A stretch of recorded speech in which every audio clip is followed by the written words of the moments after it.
नमस्कार बच्चों, एक बार फिर आपका स्वागत है अपाना ऑनलाइन क्लासेज में। आज हम कक्षा 8 से तीसरा पाठ, जिसका नाम है बस की यात्रा, इसका अध्ययन करेंगे।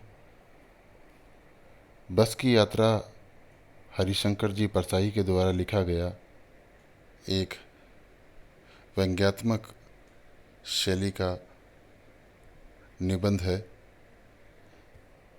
यह एक यात्रा वृत्तांत है। यात्रा वृत्तांत का अर्थ होता है कि जब हम किसी अपनी यात्रा के बारे में उन अनुभूतियों को अपनी लेखनी के द्वारा लिखते हैं, उसे हम यात्रा वृत्तांत कहते हैं। बस की यात्रा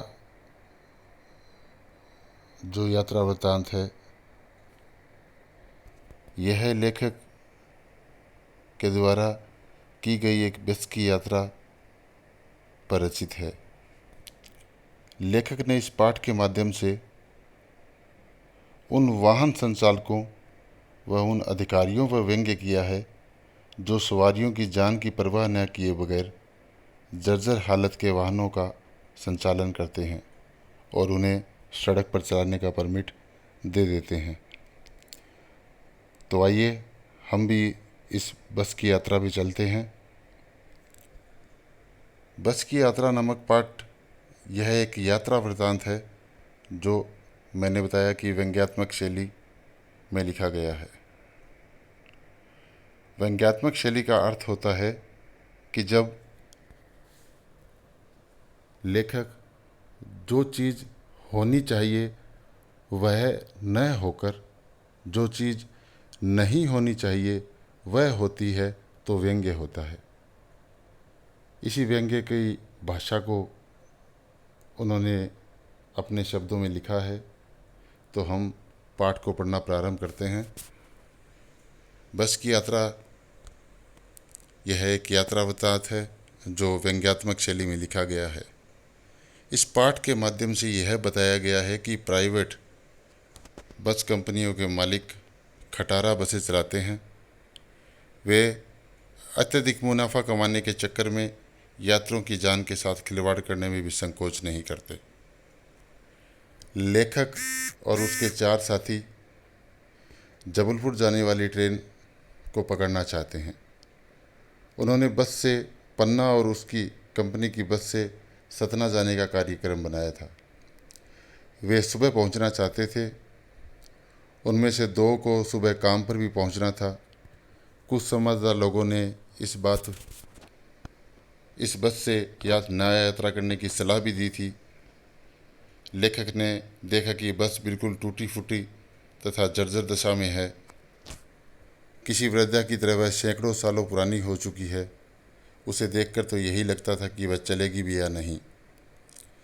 वास्तव में यह बस तो पूजा के योग्य थी। इस पर सवारी कैसे की जाए। उसी बस में कंपनी के हिस्सेदार भी यात्रा कर रहे थे। उनका कहना था कि बस एकदम ठीक है और अच्छी तरह चलेगी।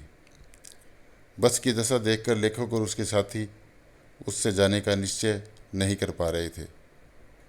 उसके डॉक्टर मित्र ने उसके अनुभव को याद दिलाते हुए कहा कि यह बस नई नवेली बसों से भी ज़्यादा विश्वसनीय है। लेखक अपने साथियों के साथ बस में बैठ गया। जो छोड़ने आए थे वे लेखक को इस तरह देख रहे थे मानो लेखक इस दुनिया को छोड़ के जा रहा हो, जैसे वो अंतिम यात्रा पे जा रहा है। उनकी आंखों में ऐसा भाव था जैसे वे कह रही हो कि जो इस दुनिया में आया है उसे तो जाने का कोई न कोई बहाना चाहिए, और उनके जीवन में ईश्वर के पास जाने का बहाना ये बस है। बस के चालू होते ही सारी बस हिलने लगी। खिड़कियों के बचे कुचे कांच की भी गिरने की स्थिति में आ गए। लेखक डर रहा था कि वे कांच गिरकर लेखक को घायल न कर दें। लग रहा था कि सारी बस ही इंजन है। इसमें बहुत बड़ा व्यंग्य किया गया है कि सारी बस ही इंजन है, क्योंकि जब हम देखते हैं कि इंजन स्टार्ट होता है तो बहुत ज़्यादा आवाज़ करता है। उसी प्रकार बस इंजन से ज़्यादा आवाज़ कर रही थी। बस को चलता हुआ देखकर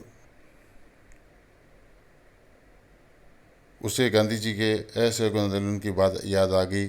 जिस तरह अंग्रेज़ों की गलत नीतियों का कोई देशवासी सहयोग नहीं कर रहा था, उसी प्रकार बस के अन्य भाग भी उसका सहयोग नहीं कर रहे थे।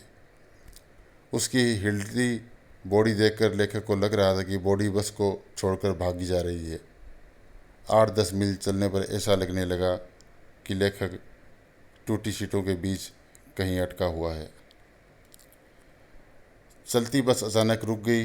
लेखक को पता चला कि पेट्रोल की टंकी में छेद हो गया है। ड्राइवर ने पेट्रोल बाल्टी में निकाल लिया और अपनी बगल में रखकर नली से इंजन में भरने लगा।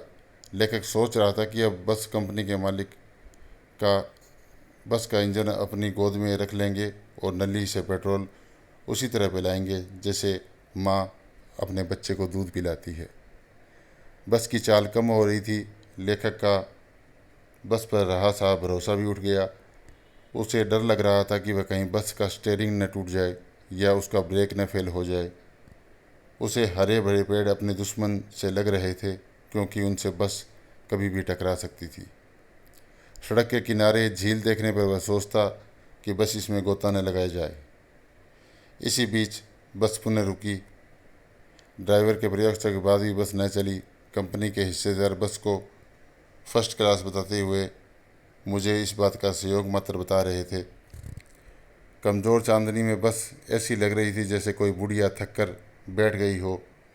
उसे डर लग रहा था कि इतने लोगों के बैठने से इसका प्राणांत ना हो जाए और उन सबको उनकी अंत्येष्टि न करनी पड़ जाए। कंपनी के हिस्सेदार ने बस को खोलकर कुछ ठीक किया।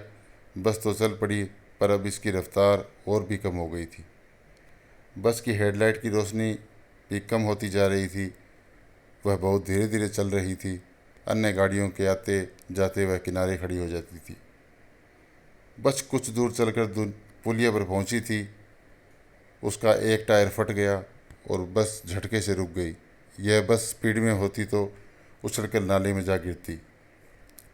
लेखक बस कंपनी के हिस्सेदार को श्रद्धा के भाव से देख रहा था।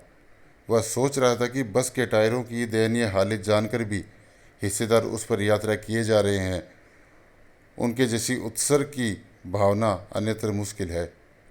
उत्सर्ग का मतलब त्याग, कि हिस्सेदार भी उसी बस में यात्रा कर रहे हैं जिस बस के अपने निश्चित स्थान पर पहुंचने की कोई संभावना नहीं है, फिर भी उस बस को वो सड़क पर दौड़ाए जा रहे हैं।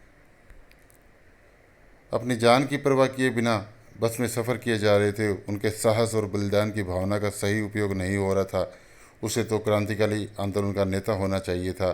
बस के नाले में गिरने से यदि यात्रियों की मृत्यु हो जाती तो देवता बाहें पसारे उनका इंतज़ार करते और कहते कि वह महान आदमी आ रहा है जिसने अपनी जान दे दी पर टायर नहीं बदलवाया। दूसरा टायर लगाने पर पुनः बस चल पड़ी। लेखक व उनके मित्र पन्ना या कहीं जाने की उम्मीद छोड़ चुके थे। उन्हें लग रहा था कि पूरी ज़िंदगी इसी बस में बिताकर उस लोक चले जाना है।